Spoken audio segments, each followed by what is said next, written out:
Lovely, menopause. So I think you can all see the screen that I'm showing. See a thumbs up or a little wave so you can see the screen I'm showing. Fantastic. So we're going to talk a bit about menopause. We'll talk about what it is, how it might affect us as individuals, particularly the women, of course, and how it might affect us as families and what we can do about menopause. It's important that we do talk about menopause. It almost feels like it's one of those topics we all know about, but people aren't willing to talk about it openly, unfortunately. So what is menopause? Menopause is a time in a woman's life when her periods have stopped permanently for at least a year. And it occurs because of a reduction in the normally produced estrogen and progesterone made by the ovaries. It usually happens in your late 40s and early 50s. And in the years running up to it, the perimenopausal period, the periods become more irregular. So either lighter, heavier, more frequent, or less frequent.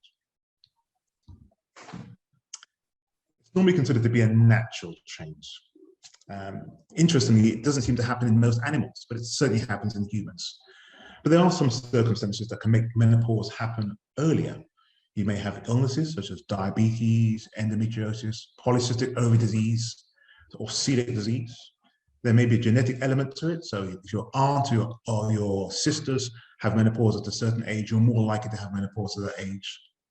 There's medication that can certainly cause menopause to occur earlier, such as chemotherapy. Clearly, if you've had your ovaries removed, you go into menopause. And interestingly, if you smoke or if you're particularly thin or particularly overweight, then you're more likely to have an earlier menopause. It's important to mention and remember here that for many women, menopause is simply that your periods are stopped. It's nothing more than that, the cessation or the ending of menstruation, and life goes on as normal. In fact, for some women, it's a blessed relief. I'm under the impression that having periods is not always an easy thing. I'm seeing a few shaking. I'm agreed. But is it disease? No, it's not really considered to be a disease state. Women have a finite number of eggs or oocytes in their body. And over time, of course, with periods, you have fewer and fewer eggs. This results in a reduction in the amount of estrogen and progesterone your body makes. We're going to go a bit sciencey here. Stick with me for a bit. Not too much science, but a bit of science. We'll look at this diagram in a bit more detail. If you look in the middle of the diagram, you can see where it says ovary. And below it are arrows to the estrogen and progesterone. Estrogen spelled the American way, but I couldn't get out the slide. So your ovaries make estrogen and progesterone. And if you look to the right, there's what's called a negative feedback loop. So the more estrogen and progesterone you have, it feeds back up to the anterior pituitary, which is part of your brain. And that in turn will make anterior pituitary in a cycle will produce less of the FSH and LH, follicular stimulating hormone and luteinizing hormone, which in turn makes the ovary produce less estrogen. So it goes in a cycle. And this is useful for your doctor. If you go to see your doctor and you've got menopausal symptoms, they will know that if your ovaries aren't making much estrogen, you'll have low estrogen progesterone. But because there's no negative feedback cycle on that right side of the diagram, you won't have any inhibition of your pituitary. So you'll make lots of FSH and LH. So you'll have high FSH and LH. So if you go to a GP and say, I'm feeling menopausal, am I menopausal? Although these hormones fluctuate a lot, these are the ones they'll be looking at to see whether they believe you're menopausal. Some symptoms of menopause. Let's see if I can reduce this even more. That's better. There's a lot of symptoms of menopause. A lot of symptoms of menopause. And then I found another slide. This is the top 40 of the symptoms of menopause. Some of them like electric shock feelings. Oh my goodness. Tingling extremities. But some of them are more general. Things like weight gain or digestive issues or palpitations. Keep in mind that menopausal symptoms occur with women in their late 40s, early 50s often, and the symptoms they're having might not be menopause. So if there's any doubts or questions you have, please see a healthcare professional because it may not be menopause causing your symptoms. So do you need treatment for this? Well, it's not really considered to be a medical disease, so you don't specifically need treatment. In fact, 1 in 4 women experience no symptoms whatsoever. but that does leave 80% of women having some symptoms which are undesirable. Remember, this occurs at a fairly pivotal time in women's lives. They're often caring for elderly relatives, children have left home, they may be becoming grandparents, they're realizing that their time of having children is ending, and sometimes that can be quite destructive emotionally. It's hard to come to terms with all of these things, and it's important to talk about it, both from the females talking to males and males understanding what's going on, talking to females and supporting each other through this. And menopause is not new. We know that Sarah in Genesis, when visited by the angels and told that she would have a child, said, "I've passed the age of childbearing." So menopause has been around for a very long time. So what might menopause do to you, if you're a woman, or to her, if you're a partner of somebody going through menopause? Well, there's a long list of things we saw, but I'm going to focus on a few, which I think is important to pull out. Before menopause, women in general have a lower risk of heart disease than men.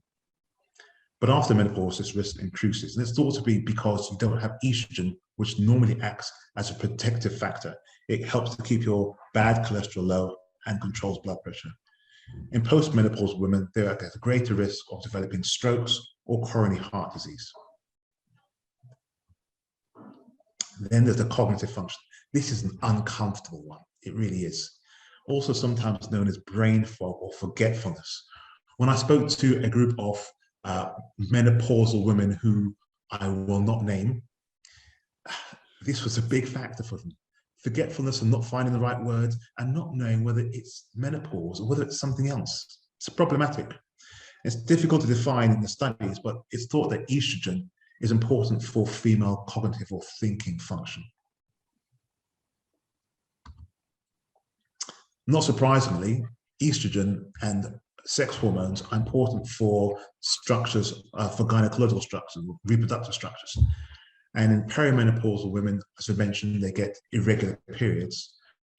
But postmenopausal women have often a degree of what we call vaginal atrophy or shrinking of the genitourinary tract. So they have a thinner womb, thinner vaginal wall, dry vaginal wall, shrinking of the genitalia, which of course can lead to, unfortunately, painful intercourse. There are things that can be done. Talking, kind of useful. Lubrication, and we'll talk about estrogens and vaginal creams in a moment. Mood swings. Now, everybody gets mood swings, really, don't they? I mean, I clearly don't, never. You can ask my wife that, I'm steady as well. But most people get emotional swings or mood swings, and during menopause, women get this more often. Low mood and associated with anxiety. I've written down there, recognize that this is normal. And maybe the word normal is not the best word, but what I should use is it's usual, it's common. We should talk about it. And in fact, one of the main forms of treating this problem is cognitive behavioral therapy, CBT, which is a talking type of therapy. And it's also felt that exercise and relaxation techniques are helpful with it. But effectively, talking about the fact that the person you were is not always the person you are, and the person you married sometimes behaves in a way that they didn't before, is a useful way of getting through these things. Hot flushes and night sweats. Oh, this is a big one. So when a woman has a hot flush when she's menopausal, she's not actually internally hot. What happens is that the blood rushes to widen blood vessels in the skin, and it makes them feel hotter and they sweat. The core temperature does not really generally rise significantly. Unfortunately, this is something that can continue for decades, and some women, although they may go into menopause in their 50s, can still be having hot flashes when they're in their 70s. I know. Back to a bit of science. Keep with me, keep with me. So back to that same diagram. If you look above the anterior pituitary, you can see a very badly drawn kind of circle around the hypothalamus, which is a higher functioning part of the brain. And that, in fact, has a degree of control over temperature regulation. And if you look, the sex hormones, estrogen and progesterone, have an effect on the hypothalamus. Most people, their core temperature, if it changes by 0.4 of a degree, their body says, we need to cool down, and it will trigger mechanisms to cool you down. dilating the blood vessels of the skin, sweating. Menopausal women, that thermoregulatory zone, or that distance of temperature change, is greatly reduced. So smaller core temperature changes triggers hot flushes for them. So much so that it can be so effective at lowering their temperature after they've had a hot flush. Sometimes they can shiver because they've become so cool. What can you do about it? Well, there's the usual things. If you're feeling hot, you cold shower, cool drink, avoid spicy foods. We also know that caffeine, smoking, and alcohol can make this a lot worse. And it's felt that losing weight, if you're overweight, would help with symptoms too. I wanted to talk about osteoporosis. I think that's quite important because the symptoms we've talked about so far, or rather the features of menopause, are all symptoms which people express, whereas osteoporosis is silent, but often quite important post-menopausally. So everybody has a peak period of time in their life, normally in their 30s and 40s, where your bones are at their thickest and strongest, and thereafter it begins to decrease. This decreasing in thickness or strength is called osteoporosis. This makes the bones prone to breaking, and in particular, hips, wrists, and spines. And in the diagram you can see on the right, this person's spine is crumbling a little. And as it crumbles, the front of the spine wedges and the spine becomes shorter. As the spine becomes shorter, it bends forwards, which is why you sometimes see older people who are shorter than they were when they were younger, and they haven't have a curved spine or a dowager's hump. And that collapsing of the thorax or the chest over into the tummy causes gut disturbances and can cause pain. And what can we do about it? Important thing to recognize here is the things that we can do about it start when we're younger. In particular, doing weight-bearing exercises, eating a healthier diet, getting more vitamin D into us, and not smoking and avoiding alcohol. Taking supplements such as calcium and vitamin D are thought to be helpful too. And this goes for men and women, but women in particular, because as you can see in the diagram on the right, as they go through their menopausal periods, the rate of bone loss increases.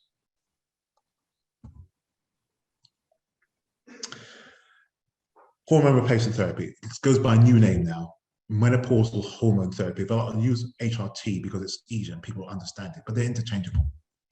We now know that estrogen and progesterone are considered, low estrogen and progesterone rather, are considered to be the causes of the symptoms associated with osteoporosis. And we can replace that by patches or gels or implants. It works. Symptoms get better. Osteoporosis is reduced, but there are important side effects, and in particular, blood clots, strokes, and increased risk of breast cancer. But that risk is very much dependent upon the individual case and history. Generally, statistically, the risks are outweighed by the benefits. Pre-2002, maybe a quarter of women were using hormone replacement therapy. And then there was a big study, 27,000 women with an average age of 63. Keep that in mind, 63. And it found that they had this increased risk of coronary heart disease, strokes, blood clots, and breast cancer. So now, only 2 to 5% of menopausal women use hormone replacement therapy. You might ask yourself, well, why are we still using it? All these increased risks. Remember, it works. And if you're suffering with severe symptoms of the menopause, having something which can give you a life back is an important option.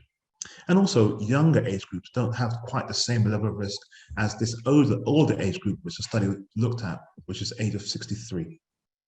We have to weigh the risks and the benefits.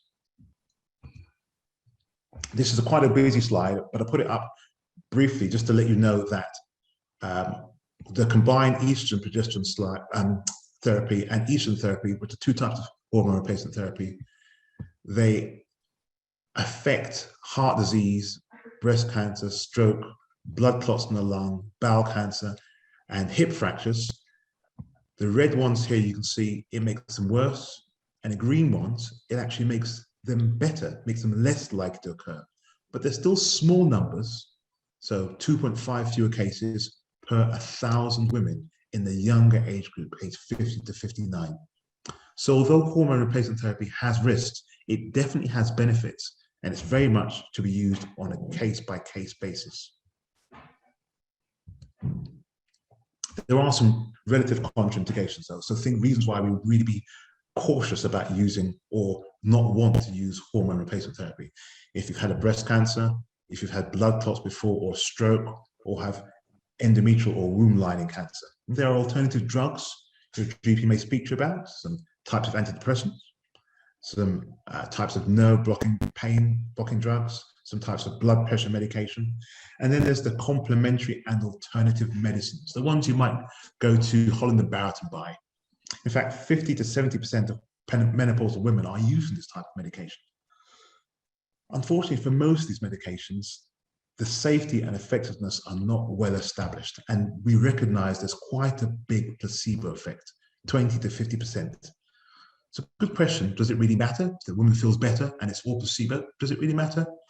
It can do, and we'll judge that when we get later on. Keep in mind, I'm a scientist who happens to be a doctor. Doctors are all scientists. And it's very hard for us to recommend something to someone without the evidence to prove that it works. That doesn't mean it doesn't work. It just means we can't prove that it does work. That's an important but subtle difference. So promising needs more study. In this group comes cognitive behavioral therapy. Promising, yep. Hypnosis, wouldn't recommend it. Mindfulness, not so sure about that either. But we know cognitive behavioral therapy has promise, but needs more good studies to see whether it works.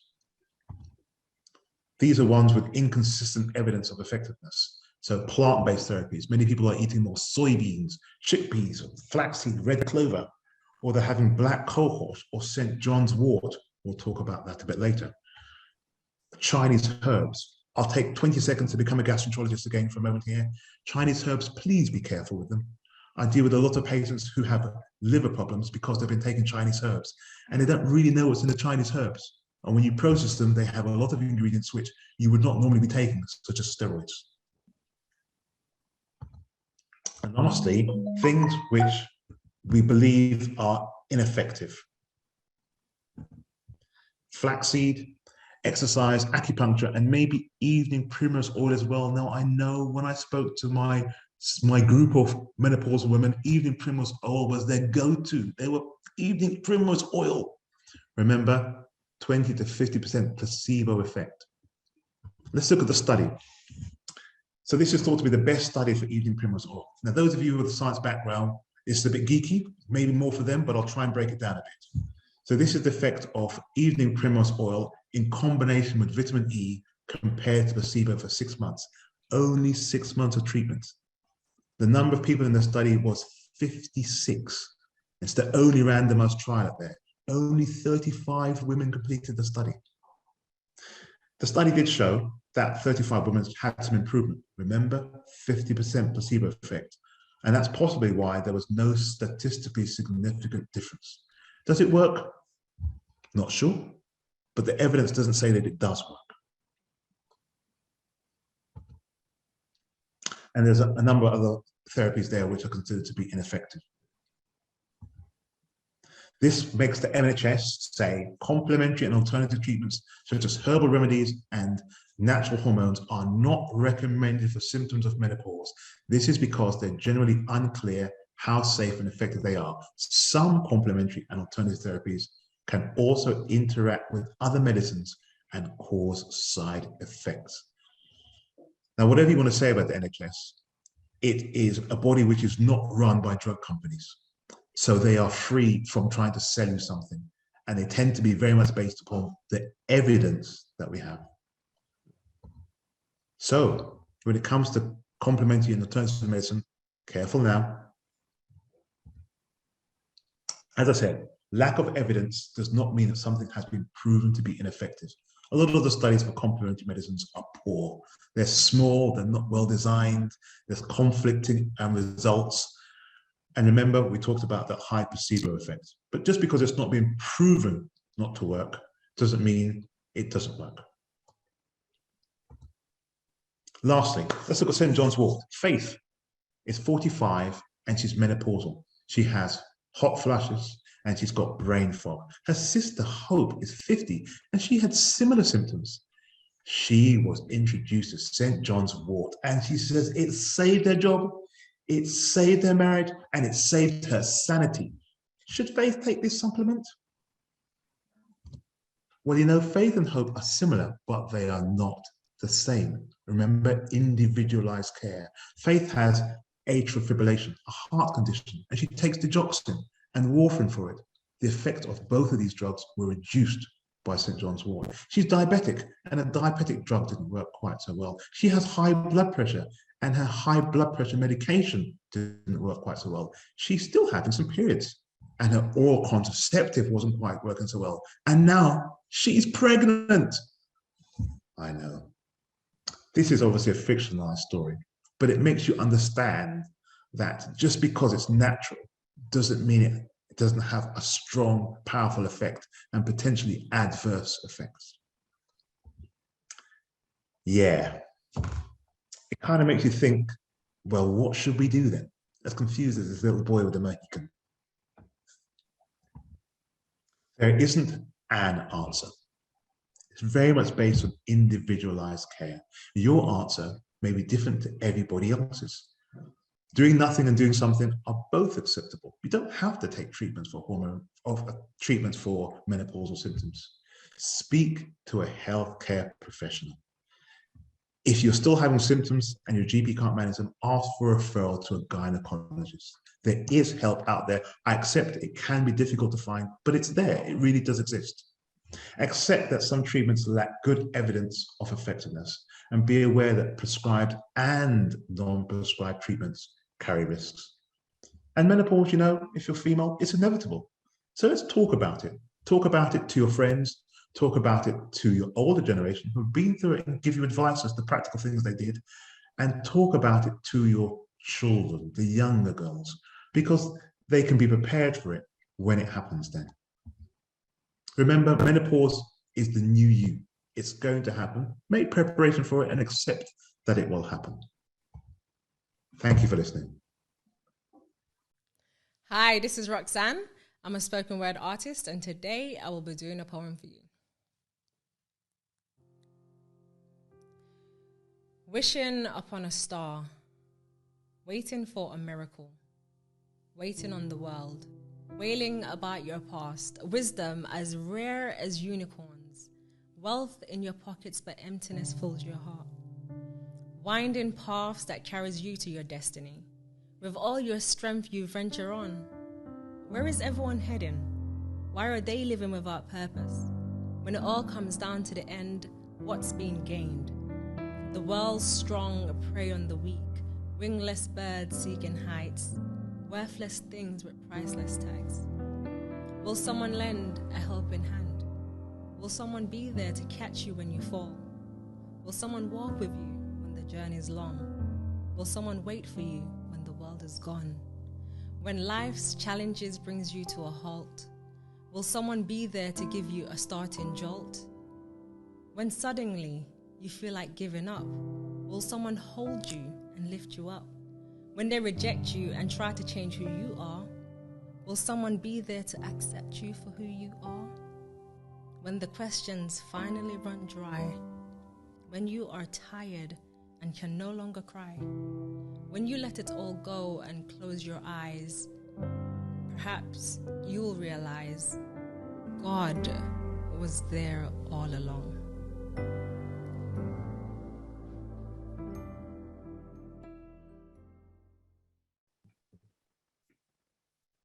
Okay, so we want to explore the universal language of love that is often overlooked, but it's applicable to everyone.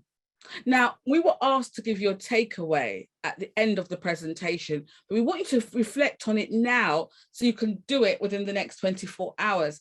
And we would like you to revisit 1 Corinthians 13, verses 4 to 8 within the next 24 hours. Just look at that passage, verses 4 to 8 within the next 24 hours.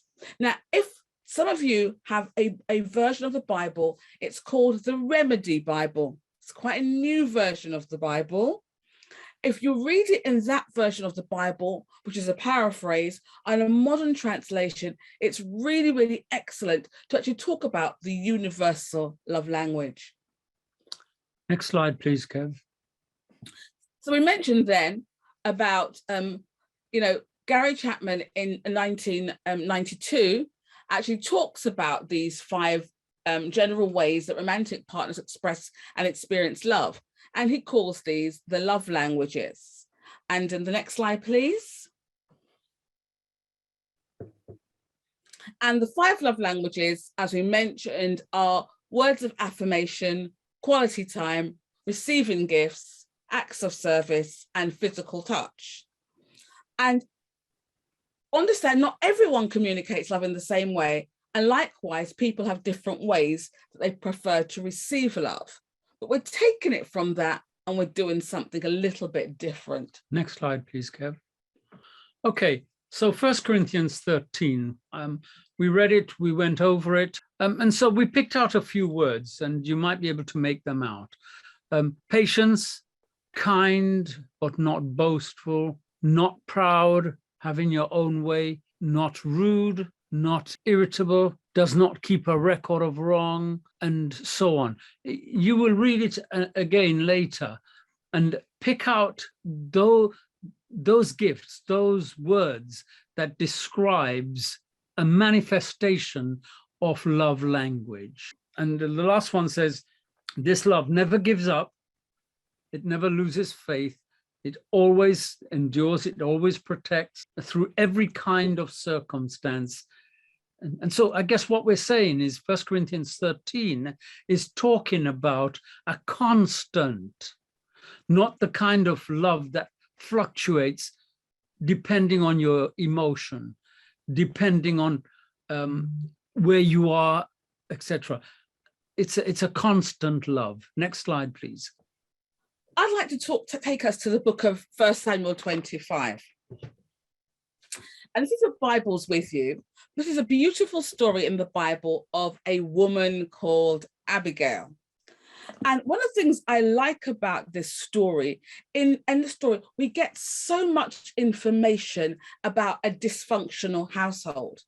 Now, she has a husband. Her husband's name is Nabal. And he's actually quite a challenging man, okay? And he's a man with a bad temper. He's a man that doesn't listen to anybody. He's a man that isn't gracious. He's a man that isn't kind. Now, if you read 1 Samuel 25, and there's some amazing stories in the Bible, really amazing, we see her as an intelligent woman. And the Bible actually describes her as an intelligent woman. We also see her here as a wealthy woman, not just wealthy with goods, but wealthy in her love. Here is a woman who takes decisive action. She sees something's going to happen. The story is King David, he's not the king yet.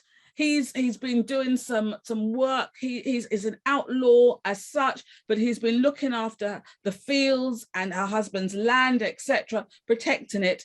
And he asks them for some food and her husband says no.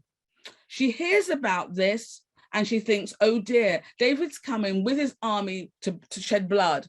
She takes decisive action and through her positive influence does something about the situation. And she's a woman that can be trusted because her servants come to her and her servants tells her, look, there is this really difficult situation. And if we don't do something about it, blood is going to be shed today. She's a very wise woman. And in her wisdom decides that she's not going to approach her husband who is actually raging mad.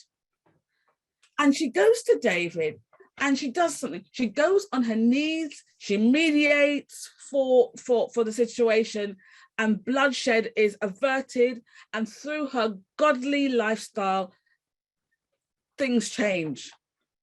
And when you read this story of Abigail, it's one of the most amazing stories in the Bible to me, because it shows how we can avert conflict and how we can demonstrate love to each other. Next slide, please.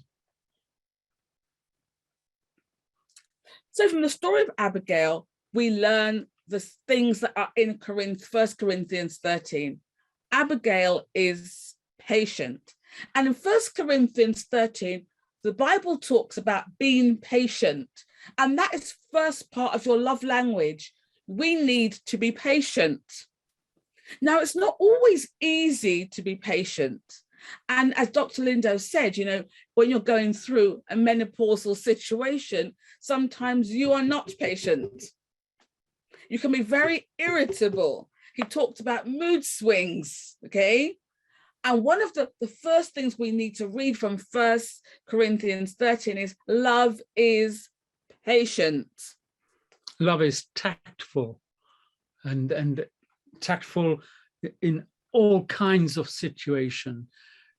Tactfulness is not prescribed. It's a behavior that we exhibit, and we exhibit it because as Christians, it is one of the love language that we are proposing to you.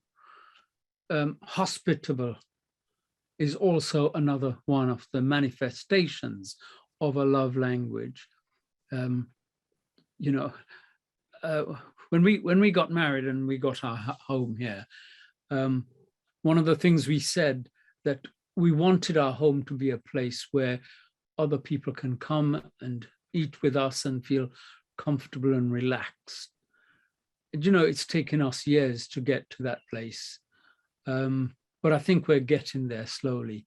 But it's again, and I'm using the expression deliberately, it's a manifestation of the love language. I want to go back to tactful.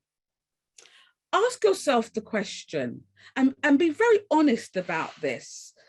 In loving somebody, are we tactful? Now, oftentimes people say to us things like, I'm just being truthful. I'm just being truthful. Or I'm being myself. I'm being myself. Okay.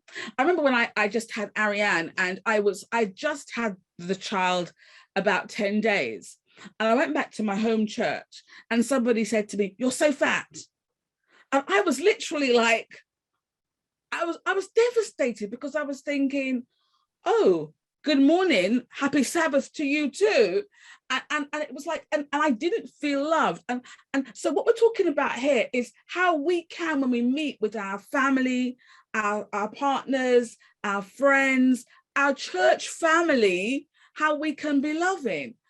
You know, I grew up in a very large church. And one of the things that I discovered in our large church was we were not tactful. So when the young people came in, the first thing we would do is we'd tell them about their dress. I was a young person told about my dress all the time. And we would tell them about their weight, and we would tell them about their hair. We wouldn't say, "Welcome to church." And then we wondered why those people don't want to come. And then somebody would say, "Well, you're coming to the house of God to worship God, so it doesn't matter." And of course it matters, because we are human beings and we do need to be a lot more tactful. And when we got to about tactfulness, we need to be kind. My father always says to me, you know, if it's not kind, why say it? We were taught that from a child. If it's not kind, don't say it. And then we think about here, humility. When you think about 1 Corinthians 13, it says, love doesn't strut, doesn't have a swelled head. That is what the Message Bible says. Look at the story of Abigail. She was humble. She got off her horse and she got on her knees. And she said, "Lord," and she said to David, "Look, blame me, blame me."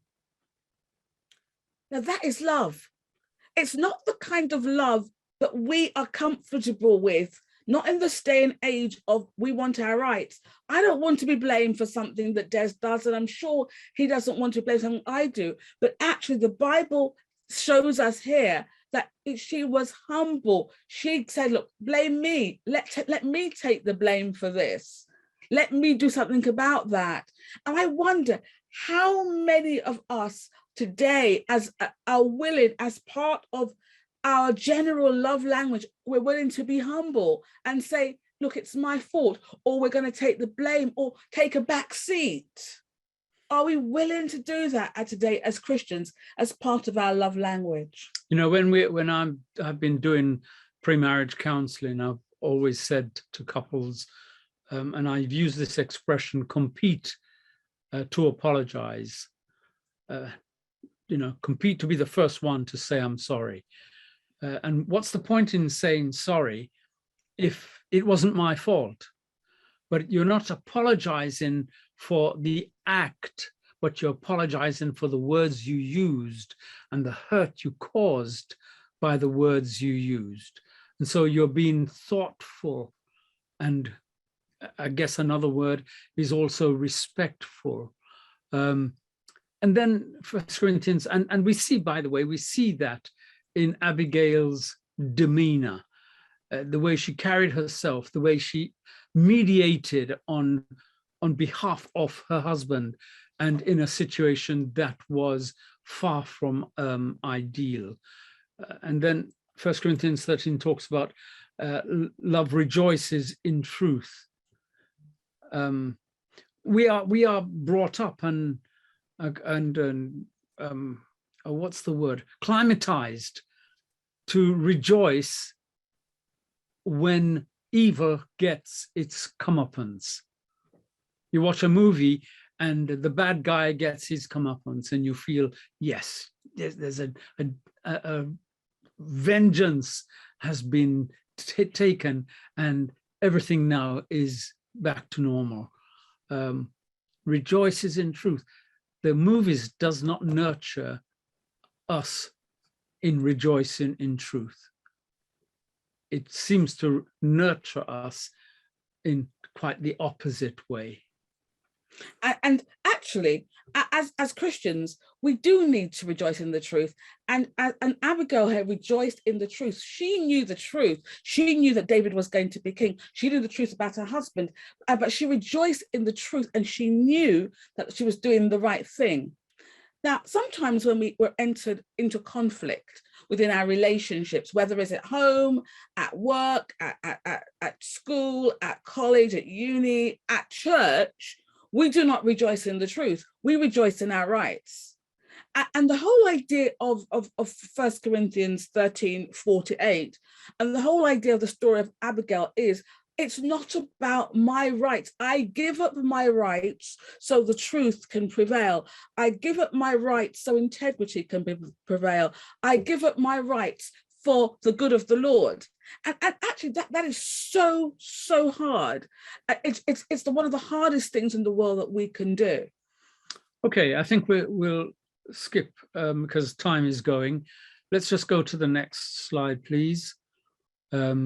There are a couple of quotes that we have here. And the first one says, love has nothing to do with what you are expecting to get, only what you are expecting to give, which is everything, says Katharine Hepburn. Love has nothing to do with what you are expecting to get. I say to couples who I'm counseling, you are not getting married so that your needs can be met. You are getting married to meet the needs of your wife, your spouse, or for you to meet the needs of your husband. That actually changes the dynamics of what love is about. And, today being Valentine's Day, if I forget to give my wife a gift, or get a card for her, or to take her out for a meal, or to buy some flowers, I'm in trouble. Isn't that how society goes with that? My wife was talking to somebody today, and he said similarly, I need to go and do this for my wife, otherwise I'm in trouble. But love has nothing to do with what you are expecting, only with what you are expecting to give, not to get. And Catherine Hepburn says, which is everything. And so love is about selflessly giving of yourself to others. And I wonder, if we were to selflessly give of ourselves to others, what would our homes look like? What would our churches look like? What would life look like if I was to selflessly give of myself to other people? what would the word look like? Mm. Ellen White says, in closing, she says, true love is a high and holy principle, altogether different in character from the love which is awakened by impulse and which suddenly dies when severely tested.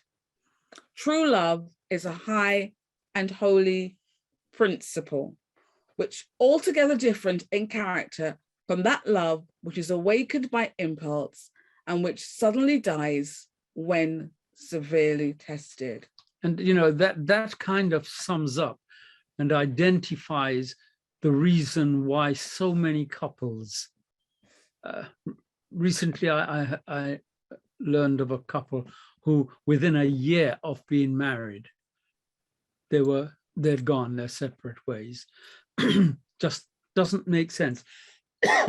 And maybe the reason why they've gone their separate ways is that they were not prepared to identify those love languages in 1 Corinthians 13 and see how it applied to them, and then take this particular quote and maybe, just maybe, the thing they called love was not really love because it died when it was severely tested.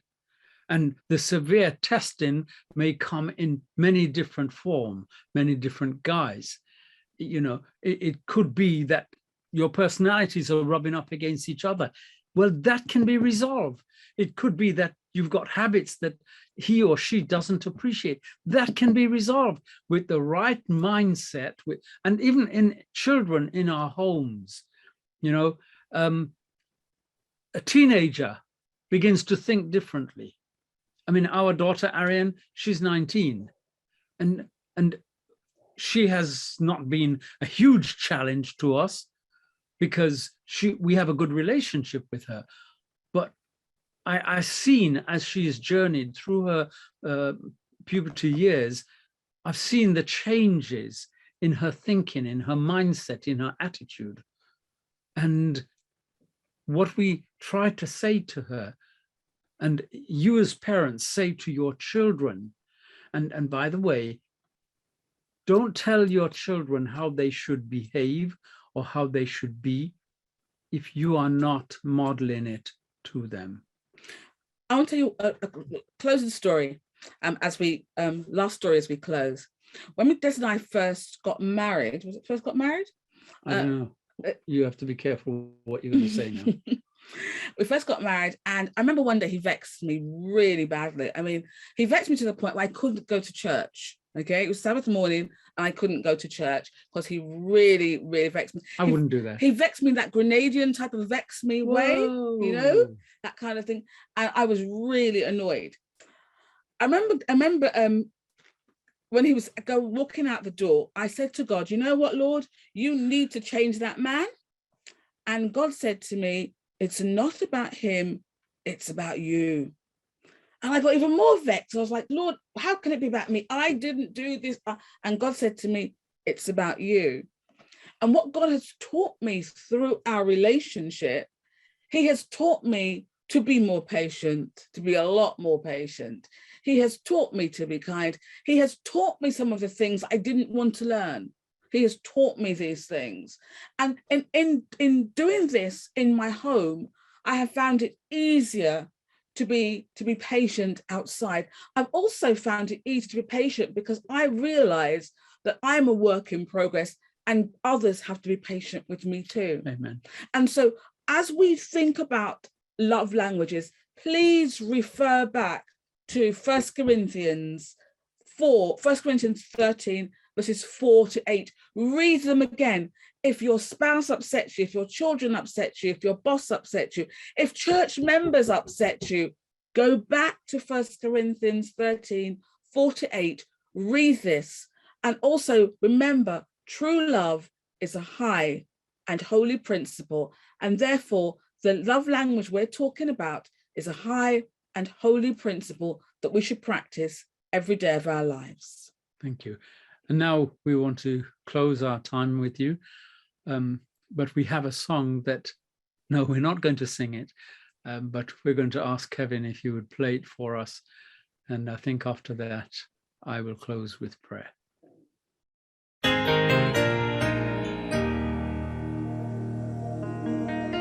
Je t'aime, te amo, jag ti voglio blu. Ani io hevet åtra, I love you. The sounds are all as different as the lands from which they came. And though our words are all unique, our hearts are still the same.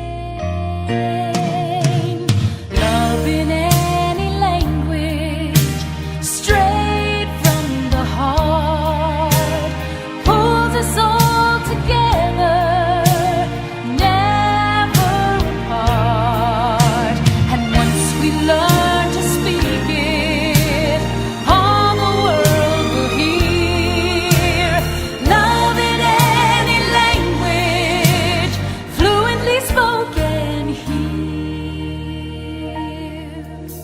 We teach the young our differences, yet look how we're the same. We love to laugh, to dream our dreams. We know the sting of pain. From Leningrad to Lexington, the farmer loves his land. And daddies all get misty-eyed to give their daughters hand. Oh, maybe when we realize how much there is to share, we'll find too much in common to pretend it isn't there. Love in any language, straight from the heart, pulls us all together,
Thank you. Now let's pray together. Abba, Father, we are so grateful to you that you took the initiative to demonstrate to the human family what love is about. And you showed it to us in Jesus. And we thank you for that. Tonight, we've spent a few moments just looking at something that can enhance our love relationship with you, with our children, with our spouses, with our relatives and friends, our work colleagues, and also with our church family. Lord God, in your compassion and in your mercy, just give us another opportunity, another chance to reveal the true character of Jesus through our love language, the love language that you demonstrated, that you left for us, and that we are seeking to emulate. So bless us, dear Lord. Give us all a good night's rest. Wake us refreshed tomorrow to see a new day and to enjoy living, enjoy the life you've given to us. We bless and praise your name and thank you for hearing our prayer tonight. In Jesus' precious name we ask. Amen. Amen. Amen.